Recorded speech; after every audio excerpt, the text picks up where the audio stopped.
Depuis ce matin, le collectif des syndicats du personnel pénitentiaire a entamé une grève sur l'ensemble du territoire national. Les 33 prisons du pays sont paralysées à cause du mouvement d'humeur des membres du collectif alors que le lundi 16 août 2021, de 14h à 17h14, leurs responsables syndicaux ont eu une rencontre avec le cabinet du ministre de la Justice et des Droits de l'Homme. Selon le procès-verbal de cette rencontre en notre possession, les discussions ont porté sur plusieurs points contenus dans la lettre de plaidoyer et celle portant préavis de grève déposée par le collectif des syndicats du personnel pénitentiaire de Côte d'Ivoire. Il s'agit de la revalorisation des indemnités contributives au logement, du paiement mensuel des indemnités contributives au logement, de la résolution des différents problèmes énumérés au niveau de l'école, de l'indemnité de participation à la judicature, de la prime de contagion, de la prime Covid-19, de la dotation en tenue du personnel pénitentiaire conformément aux dispositions du décret 11-02-01-953 du 26 février 2019 et de la création d'une direction générale. Le directeur de cabinet a indiqué que par courrier en date du 9 août 2021, le collectif des syndicats du personnel pénitentiaire de Côte d'Ivoire a saisi le cabinet d'une correspondance aux fins du dépôt d'un préavis de grève. Il a alors marqué son étonnement relativement au dépôt du dit préavis qui laisse supposer une rupture du dialogue entre les parties, alors que le cabinet a toujours été à l'écoute des préoccupations du personnel judiciaire et notamment du personnel pénitentiaire. Le directeur de cabinet a également indiqué que la décision d'entrer en grève du personnel pénitentiaire, même si elle est un moyen légal de revendication, pourrait être interprétée comme une volonté de faire entrave au bon fonctionnement du service public de la justice. En conclusion, il a réaffirmé que le cabinet reste toutefois disposé à continuer le dialogue en vue de trouver solution aux préoccupations posées.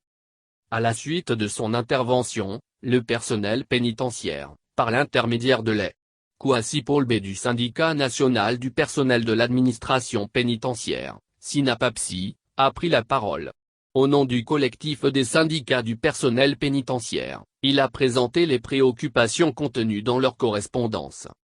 En outre, le porte-parole a salué la tenue de ce cadre d'échange et a remercié le garde des Sceaux, ministre de la Justice et des Droits de l'Homme, qui a toujours été attentif à leurs préoccupations.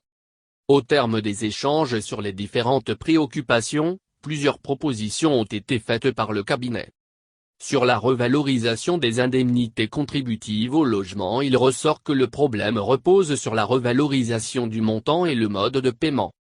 Il convient de constater que la situation s'est nettement améliorée, car le passif a été apuré de sorte qu'il n'y a plus de plaintes émanant des propriétaires de maisons. Tous les arriérés sont soldés. Au titre de cette année, tous les engagements ont été faits. Sur la revalorisation, la situation sous l'impulsion du ministre a évolué positivement depuis 2017. En 2018, cette situation s'est encore améliorée en donnant le taux actuel de 70,000, 80,000, 90,000 et 1,000 francs. Les syndicalistes ont présenté un écart défavorable par rapport aux autres corps paramilitaires. Il a été convenu de soumettre au ministre, relativement à la question de la gestion des baux, la volonté des syndicalistes après qu'ils se soient concertés. En outre, il a donc été proposé de faire l'état des lieux sur la situation des agents logés et de ceux qui ne le sont pas afin d'améliorer les conditions de logement des agents pénitentiaires. Sur la résolution des différents problèmes énumérés au niveau de l'école, il a été annoncé qu'un administrateur du corps pénitentiaire ainsi que des sous-directeurs sont en cours de nomination à la tête de l'école du personnel pénitentiaire. Relativement au concours, il a été proposé de poursuivre la réflexion sur les conditions d'accès au concours professionnel des pénitentiaires en vérifiant les limites prévues par les textes en vigueur et, le cas échéant, voir dans quelle mesure permettre de façon spéciale d'obtenir une dérogation pour ceux qui souhaitent passer ces concours cette année. Sur l'indemnité de participation à la judicature. Il s'agit du décret de 2000 à instituer des primes pour les différents corps de la famille judiciaire en instituant 3 indemnités, de l'indemnité de judicature pour les magistrats de l'ordre judiciaire, de l'indemnité de participation à la judicature pour le corps des greffiers, et de l'indemnité de risque pour les pénitentiaires, qui a connu une revalorisation en 2017.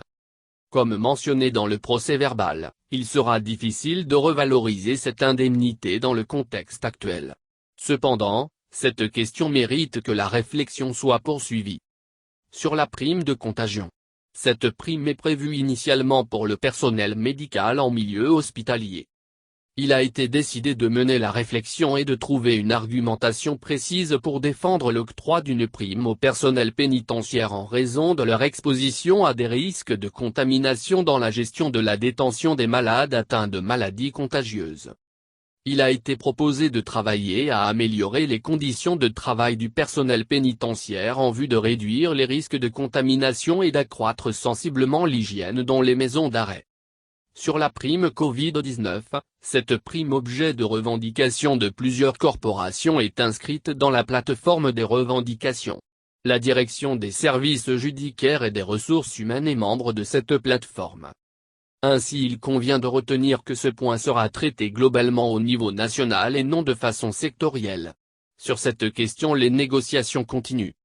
Sur la dotation en tenue du personnel pénitentiaire conformément aux dispositions du décret N 0201-953 du 26 février 2011, le principe de la dotation a été acquis et les appels d'offres ont été lancés sur le budget de cette année dont l'exécution budgétaire a débuté seulement en juin. En outre, une ligne budgétaire est également prévue pour l'année prochaine et les agents pénitentiaires seront donc dotés progressivement et dans les meilleurs délais. Sur la création d'une direction générale, les syndicalistes ont été informés que cette question relève de l'organisation de l'administration. Il a été proposé de réorganiser l'administration pénitentiaire avec au besoin la création de services animés par des ressources humaines avec une meilleure définition des postes. Sur les cartes professionnelles, les syndicats ont été informés que le processus de délivrance se poursuit. Les cartes sont en production et tous les agents auront leur carte professionnelle. Sur le galonnage, les syndicats ont été informés qu'un projet d'arrêté est en cours et la DSJRH et la DAP doivent faire diligemment l'état des galons afin que l'arrêté puisse s'appliquer dès sa signature. Enfin sur la question du statut particulier du personnel des services extérieurs de l'administration pénitentiaire, il est convenu de mettre en place un cadre de travail afin de poursuivre la réflexion sur cette question. À la fin des échanges, le directeur de cabinet a invité les représentants syndicaux à suspendre leur mot d'ordre de grève et a proposé de mettre en place un cadre de travail afin de poursuivre les réflexions sur l'ensemble de leurs préoccupations. Malheureusement aujourd'hui, ils ont paralysé toutes les prisons sur le territoire national. Affaire à suivre. Ci-jointe, la liste des personnalités qui ont pris part à la rencontre du lundi 16 août 2021 au cabinet du ministère de la Justice. Monsieur Kouassi N. Bernard, directeur de cabinet du garde des Sceaux, ministre de la Justice et des Droits de l'Homme, MJDH. Madame Dubuissi Mao Florentine, directeur de cabinet adjoint du garde des Sceaux, ministre de la Justice et des Droits de l'Homme, MJDH. Monsieur Kongu Kofi Joshim, conseiller technique au cabinet du garde des Sceaux, ministre de la Justice et des Droits de l'Homme, MJDH. Monsieur Konowo Ota Justin, conseiller technique au cabinet du garde des Sceaux, ministre de la Justice et des Droits de l'Homme, MJDH. Monsieur Daniogo Clofanan, directeur des affaires civiles et pénales au ministère de la Justice et des Droits de l'Homme, MJDH. Madame Conan Liliane, directeur des services judiciaires et des ressources humaines, au ministère de la Justice et des Droits de l'Homme, MJDH. Monsieur Boubacar Koulibaly, directeur de l'administration pénitentiaire au ministère de la Justice et des Droits de l'Homme, MJDH. Madame Seya Mariam, chargée d'études au cabinet du garde des Sceaux. Ministre de la Justice et des Droits de l'Homme, MJDH. Monsieur Iri Bitra, secrétaire national du syndicat national du personnel de l'administration pénitentiaire, SYNAPAPSI. Monsieur Diaki Toumar, secrétaire national du syndicat des agents pénitentiaire de Côte d'Ivoire, SYAPSI. Monsieur Dago Oko Michael, secrétaire national du syndicat national des agents pénitentiaires de Côte d'Ivoire SYNAPCL. Monsieur Kononji Michel, syndicat national des agents pénitentiaires de Côte d'Ivoire, SYNAPSI. Monsieur Sis Abdourahmane, syndicat des agents pénitentiaires de Côte d'Ivoire, SYAPSI. Monsieur Nsisoka Guillaume, syndicat des agents pénitentiaires de Côte d'Ivoire, SIAPSI. Monsieur Assou Kouassi, syndicat national du personnel de l'administration pénitentiaire, SYNAPAPSI.